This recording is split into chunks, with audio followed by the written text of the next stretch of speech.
আরে আমি তো আছি, তোমার পৌঁছাই দেবো বাসায়, সমস্যা কি? দেখি কথা বলি তোমার সাথে। হ্যালো, জি, আপনার সন্তানকে যশোর পাওয়া গেছে, বুঝছেন?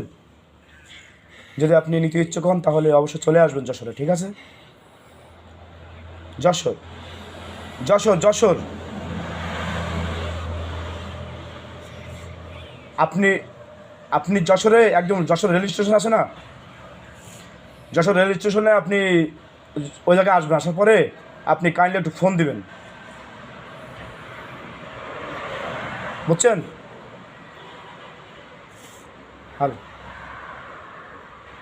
আপ হালিম, তুমি কথা বলছো আম্মু, আপনি কোথায় আছেন? বাসায় আছেন?